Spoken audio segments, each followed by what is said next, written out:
अध्यक्ष नानाभाऊ पटोले आता आपल्यासोबत आहे. नानाभाऊ, अधिवेशनाच्या शेवटच्या दिवशी चला चला चला चला. देवेंद्र फडणवीस यांनी अशी टीका केली की विरोधक जे आहेत ते विदर्भाचे प्रश्न मांडण्यासाठी कमी पडले आहेत.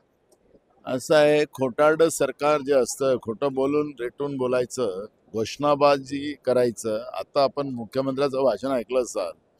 मुख्यमंत्र्यांनी हेच भाषण पावसाळी अधिवेशनात केलं. ते पहिल्यांदा मुख्यमंत्री झाले त्यावेळेस हेच भाषण केलं. मी आत्ताच त्यांना आठवण करून दिली की सचिन बहादुरे नावाचा एक काल शेतकरी विधान भवनाच्या गेटवर विष प्राशन करत होता. तर तुम्ही सांगता की शेतकऱ्यांच्या आत्महत्या थांबल्यात. आता हे तुमच्या विधान भवनावर शेतकरी आत्महत्या करायला आलेला होता. तर त्याचं उत्तर सरकारजवळ नाही. सरकार खोटं बोला ना रेटून बोला. मी विदर्भावर भाषण गडचिरोली जिल्ह्याच्या प्रत्येक तालुक्यापासून तर बुलढाणा जिल्ह्याच्या म्हणजे हे सगळे जे जिल्हे आहेत 10 जिल्ह्याच्या बाबतची मी भूमिका मांडली आणि सविस्तर भाषण मी विदर्भावर केलेलं आहे. मिहान आलेला आहे, कार्गो आलेला आहे.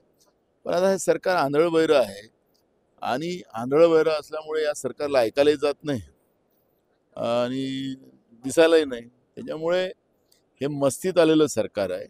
खोटं बोला न रेटून बोला, हे या सरकारची भूमिका आहे. एकीकडे उपमुख्यमंत्री विदर्भाचे आहेत आणि तेच असं बोलतात की विरोधक जे आहेत ते कमी पडले प्रश्न मांडण्यासाठी. मात्र त्यांनी या 8 दिवस 10 दिवसाच्या कालावधीमध्ये त्यांनी किती प्रश्न मांडले?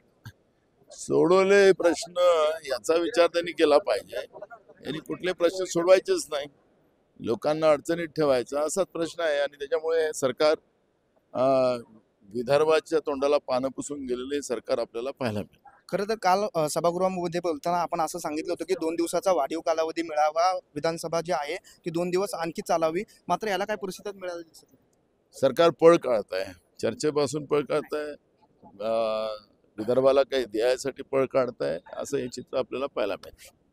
तर तुम्ही पाहिलं, काँग्रेसचे प्रदेशाध्यक्ष नाना पटोले यांनी स्पष्ट असं मत व्यक्त केले आहे की विदर्भाच्या प्रश्नासंदर्भामध्ये सरकारला देखील गांभीर्य नाही आहे. विधान भवनाच्या गेटवर काल या ठिकाणी एका शेतकऱ्याने विष प्राशन करण्याचा प्रयत्न केला.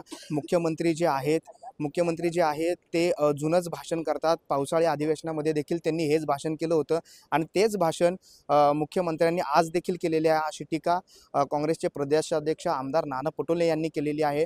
मॅक्स महाराष्ट्रासाठी मी सागर अलकुंटे, नागपूर.